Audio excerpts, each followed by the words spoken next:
Hello everyone, आज हम करने वाले हैं अपने सी टेट 2021 दिसंबर का पेपर। ठीक है, इसमें हम जो है ऑलरेडी 10 क्वेश्चंस कर चुके हैं 60 to 70, तो इसमें हम 71 to 80 क्वेश्चंस करेंगे। ये हमारे साइंस पेडागॉजी के क्वेश्चंस हैं। ओके, तो शुरू करते हैं।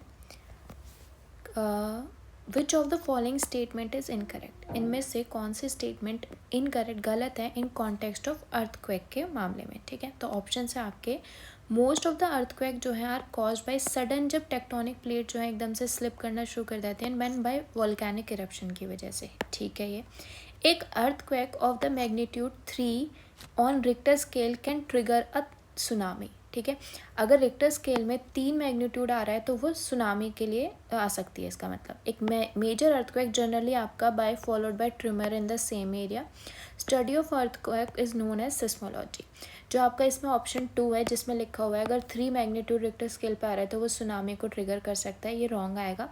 जब आपका 7 से अबव होता है, ठीक है, 7.5 से अबव होता है, तब आपके जो है सुनामी आने के क्या होते हैं, चांसेस ज़्यादा होते हैं। ठीक है, नाउ नेक्स्ट क्वेश्चन इज 72।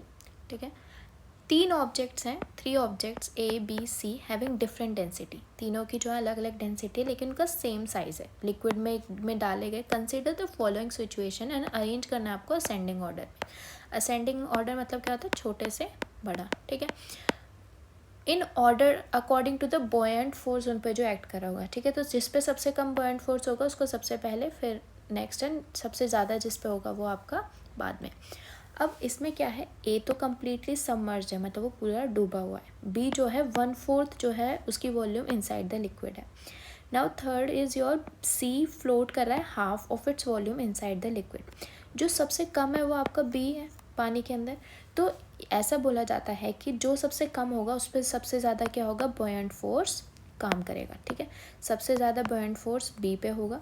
फिर जो है जो आधा आपका सी है उसके ऊपर जो है होगा, एंड फर्स्ट इज योर ए, सबसे कम किसके ऊपर होगा, आपका ए के ऊपर। ठीक है, सबसे कम ए के ऊपर होगा क्योंकि कम्प्लीटली सबमर्ज्ड है। Next is your C and then is your B. तो आपका option third A C B वाला आपका करेक्ट हो जाएगा। ठीक है, सबसे ज़्यादा बॉयंट फोर्स बी पे लग रहा है, फिर उससे कम सी पे, एंड सबसे कम आपका ए पे। क्यों? क्योंकि जो जितना कम अंदर है उस पर उतना ज़्यादा फोर्स लग रहा है। ओके, नाउ 73rd क्वेश्चन आपका, the major reason for using Bakelite for handles of pressure cooker is that. हम जो हमारे प्रेशर कुकर्स होते हैं एंड आपके चाय वाले बर्तन होते हैं उसमें हम बेकेलाइट का इस्तेमाल करते हैं, ऐसा क्यों? क्योंकि वो एक बैड कंडक्टर है हीट का, बैड कंडक्टर है इलेक्ट्रिसिटी का। देखो इलेक्ट्रिसिटी का तो यहाँ कोई लेना देना है नहीं प्रेशर कुकर से, तो ये तो हो नहीं सकता क्योंकि वो अनब्रेकेबल है, क्योंकि वो लाइट है वेट में। तो इसका सही आंसर क्या होगा? अब जैसे कि हमें पता है कि प्रेशर कुकर में हम हीट करते हैं और फिर वो, तो सही आंसर वैसे आपका इन तीनों में से कोई सा होना चाहिए। अब मैं आपको एक बात बताना चाहूँगी, बेकेलाइट एक थर्मोसेटिंग पॉलीमर है। ठीक है, इसको जो है हम इस्तेमाल करते हैं कुकिंग, जो हमारे अटेंसिल्स होते हैं उनको बनाने के लिए, जो कि स्ट्रॉन्ग होते हैं, स्क्रैच रेजिस्टेंट होते हैं, they are resistant to heat. ठीक है, रेजिस्टेंट टू हीट ही आपके लिए कुकिंग अटेंसिल्स में सबसे इम्पॉर्टेंट है कि आप जो है उसमें हीट जो है पास ना हो पाए। ठीक है, दैट इज़ वो इंसुलेटर हो। ठीक है, तो ये तो इंसुलेटर हो गया, इसीलिए एक सबसे बड़ा रीज़न आपका यही है कि हम इनको जो है इस्तेमाल करते हैं। दूसरा हमने क्या पढ़ा, स्क्रैच रेजिस्टेंट होते हैं एंड आपके स्ट्रॉन्ग होते हैं। ठीक है, तो इनको जो है ये आसानी से क्या हीट नहीं हो पाते और इनको हम जो है हैंडल्स के through as a handle use करते हैं। तो आपका first option it is a bad conductor of heat आपका सही आंसर होएगा। ओके, नाउ 74th क्वेश्चन आता है आपका, the vitamin which also act as antioxidant. कौन से विटामिन है एंटीऑक्सीडेंट की तरह भी काम करते हैं? ABD, ACE, DBC या DEK? इसका सही आंसर क्या आएगा आपका? ACE विटामिन जो होते हैं आपके वो क्या है, एंटीऑक्सीडेंट है। ओके, ये आपको पढ़ने की ज़रूरत है बस, ज़्यादा इसमें कोई लॉजिक नहीं है लर्निंग का। ये द फॉलोइंग टेबल डिपिक्ट कर रही है प्रेजेंस और एब्सेंस कुछ सेल ऑर्गेनल्स की। यहाँ पे हमारे सेल ऑर्गेनल्स दिए हुए हैं, ये ABC आपका सेल, आपको बताना है वो कौन से सेल होंगे। ठीक है, अब जैसे इन्होंने हमें एनिमल सेल और प्लांट सेल का एक बात पता है कि एनिमल सेल में सेल वॉल नहीं होती है और प्लांट सेल में होती है। अब आप देख पा रहे होंगे यहाँ पे हमें सेल वॉल लिखा हुआ है और ए में तो टिक हो रहा है, लेकिन बी में क्या हो रहा है, रॉन्ग हो रहा है। अब आप ऑप्शन चेक करिए, first A plant cell, second is a plant cell, animal cell. First one is animal cell, ये तो पॉसिबल ही नहीं है कि एनिमल सेल हो ए आपका, क्योंकि उसमें सेल वॉल पे टिक हो रखा है, ठीक है। Next is a plant cell and animal cell, ये दोनों, and fourth option is plant cell, आपका फोर्थ ऑप्शन भी नहीं हो सकता। तो आपका आंसर किस में से होगा, 1 और 3 में से भी। अब हम सी देख लेते हैं। सी में क्या हो रहा है, सब में टिक हो रहा है एक्सेप्ट क्लोरोप्लास्ट। अब आपने सुना होगा बहुत सारे ऐसे प्लांट्स होते हैं जो कि ऑटोट्रॉफ्स नहीं होते, वो क्या होते हैं, पैरासाइटिक हो सकते हैं, ठीक है। अब उनमें पैरासाइटिक होते तो वो उनका खुद का क्लोरोप्लास्ट नहीं होता, वो जो है जिस भी होस्ट पे रहेंगे उससे खाना बनाएंगे। क्लोरोप्लास्ट ना होने की वजह से वो क्या होगा, आपका प्लांट सेल ही होगा, लेकिन वो खाना खुद से नहीं बनाएगा, ऑटोट्रॉफ नहीं होगा। तो आपका सी क्या होगा, आपका प्लांट सेल, ना कि एनिमल सेल, ओके। तो क्योंकि अब यहाँ पे सेल वॉल इस वाले में टिक हो रखे, तो ऐसा पॉसिबल आपका प्लांट सेल के लिए ऑप्शन के अकॉर्डिंग भी, ठीक है। तो आपका ऑप्शन ए हमारा प्लांट सेल है, बी हमारा according to cell wall and chloroplast आपका एनिमल सेल रहेगा, एंड सी आपका, क्योंकि यहाँ पे सेल वॉल प्रेजेंट है और क्लोरोप्लास्ट नहीं है, तो ये आपका प्लांट सेल होगा, ठीक है। ऑप्शन 1 आपका करेक्ट आएगा, ओके। नाउ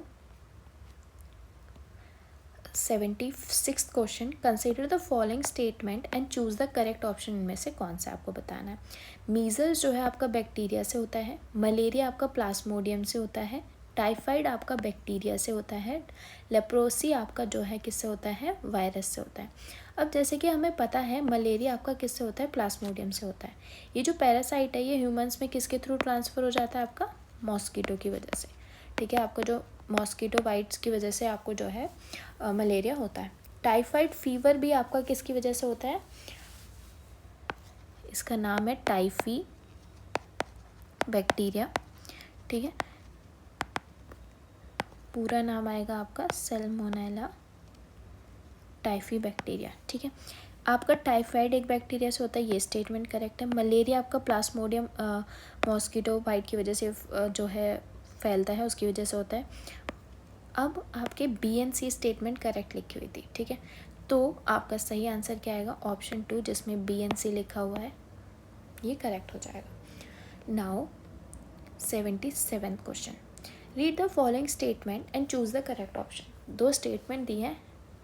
एक्सटर्नल फर्टिलाइजेशन का मतलब क्या होता है कि बाहर फर्टिलाइजेशन हो रही है। ओविपोरस का मतलब क्या होता है, ओविपोरस का मतलब होता है जिनके अंदर इंटरनल फर्टिलाइजेशन होती है, ठीक है, इंटरनल फर्टिलाइजेशन। अब इसमें क्या है, फर्टिलाइजेशन, ओविपेरस का मतलब हैन जो है एक्सटर्नल फर्टिलाइजेशन शो करती है, हैन जो है क्या है आपका, ओविपेरस जो है एनिमल है। तो इसमें सही स्टेटमेंट क्या आएगी आपकी, हैन तो ओविपेरस है, ठीक है, हैन एग्जिबिट एक्सटर्नल फर्टिलाइजेशन। अब हम जब ओविपेरस बोल रहे हैं, ये स्टेटमेंट 2 करेक्ट है, हाँ, हैन जो है उसमें इंटरनल फर्टिलाइजेशन हो रही है, लेकिन ऊपर वही क्या लिखा है, एक्सटर्नल। तो स्टेटमेंट फर्स्ट तो गलत है, क्योंकि उसका आंसर क्या आएगा आपका, इंटरनल फर्टिलाइजेशन। तो आपका स्टेटमेंट 2 तो सही है, लेकिन स्टेटमेंट 1 क्या आपकी फॉल्स है। तो आपका third option S2 is true and S1 is false, आपका ये वाला ऑप्शन आपका टिक हो जाएगा, ओके। नाउ 78 क्वेश्चन आपका, इसमें लिखा है ये आपका एजर्शन रीजनिंग का क्वेश्चन है। एक बर्ड जैसे कि आउल है, वो बहुत ही अच्छे से देख पाता है रात में, बट दिन के वक्त नहीं देख पाता है। रीज़न इसका क्या है, नाइट बर्ड्स के अंदर जो होते हैं वो फ्यू कॉर्न्स होते हैं, लार्ज नंबर ऑफ रोड्स होती हैं उनकी रेटिना में। ये दोनों जो है आपके रीज़न एंड एजर्शन दोनों सही हैं, ठीक है। जो बर्ड्स होते हैं जैसे कि हमारी आउल है वो नहीं देख पाता है, और जो नाइट बर्ड्स है ऐसा इसलिए होता है। अब क्या होता है कि हमारी जो कोन्स होते हैं वो आपके किसके लिए रिस्पॉन्सिबल होते हैं, ब्राइट लाइट के लिए, कि आप ब्राइट लाइट में क्या करो, अच्छे से देख पाओ। वहीं जो रोड्स होती हैं वो आपकी डिम लाइट के लिए रिस्पॉन्सिबल होते हैं, कि आप डिम लाइट में क्या कर सको, अच्छे से देख पाओ। अब क्योंकि जो नाइट बर्ड्स होती हैं जैसे आउल, उसमें नंबर ऑफ रोड्स ज़्यादा है, तो वो डिम लाइट में अच्छे से देख पाता है। वहीं उसमें कौन्स क्या है, कम है, क्योंकि वो ब्राइट लाइट के लिए रिस्पॉन्सिबल है, क्योंकि अब वो कम है तो वो अच्छे से नहीं देख पाता है दिन में, और रात में क्या है वो अच्छे से देख पा रहा है। तो रीज़न और असर्शन दोनों सही हैं, और आपका ऑप्शन 1 जिसमें लिखा है both A and R true and R जो है उसकी करेक्ट एक्सप्लेनेशन है।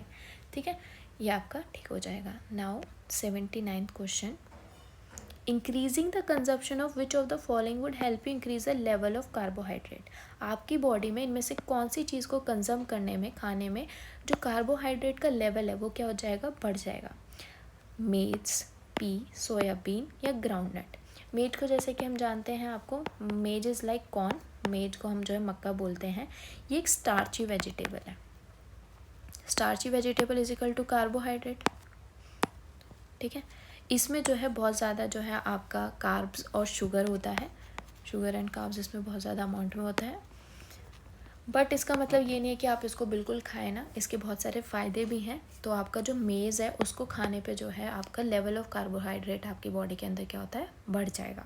Okay, now next question is your last question आज की क्लास का ये, जो read the following statement, choose the correct option. Assertion, the जो स्पीड होती है साउंड की वो more on a hot summer day than on a cold winter day.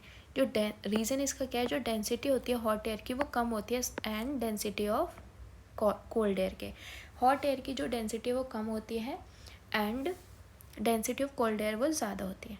अब इसमें मैं आपको एक बात बताना चाहूँगी, जो साउंड की जो वेलोसिटी है, ठीक है, उसका फॉर्मूला आपका ये है, T is equal to temperature, ठीक है। तो वेलोसिटी ऑफ साउंड की बात कर रहे हैं यहाँ पे, वो डायरेक्टली किसके प्रोपोर्शनल है, टेम्परेचर के। टेम्परेचर ज़्यादा है तो वेलोसिटी भी क्या होगी आपकी, ज़्यादा। तो फर्स्ट स्टेटमेंट तो ठीक है कि स्पीड ऑफ साउंड जो है हॉट समर डे के दिन ज़्यादा होती है, क्योंकि टेम्परेचर ज़्यादा है तो स्पीड भी क्या होगी, ज़्यादा। कोल्ड विंटर में वो कम रहती है, तो स्टेटमेंट फर्स्ट ठीक है। लेकिन जो density hot air is less than the density of cold air, ये आपकी स्टेटमेंट क्या है, रॉन्ग है, ठीक है। तो आपका जो इसका जो आंसर आएगा वो आएगा बोथ ए, सॉरी, इसमें जो ये लाइन है ये तो ठीक है, लेकिन इसका जो रीज़न है ये कि इसकी वजह से ऐसा होता है, डेंसिटी और स्पीड का कोई लेना देना नहीं है, क्योंकि स्पीड तो आपकी किस पे डिपेंड करती है, टेम्परेचर पे। और तो डेंसिटी ऑफ दोनों स्टेटमेंट ठीक है, लेकिन वो उसका रीज़न जो है सही नहीं है। Both A and R true but R is not the correct explanation of A, ठीक है। दोनों स्टेटमेंट ठीक है, लेकिन वो उसका असर्शन का रीज़न उन्होंने सही नहीं दिया है। ओके, तो आज की क्लास हमारी यहीं ख़त्म होती है। हमने 10 क्वेश्चंस कर लिए, नेक्स्ट क्लास में हम अगले 10 क्वेश्चंस करेंगे। कोई भी कन्फ्यूजन हो तो आप कमेंट्स में पूछ सकते हैं मुझसे। Thank you so much, bye bye.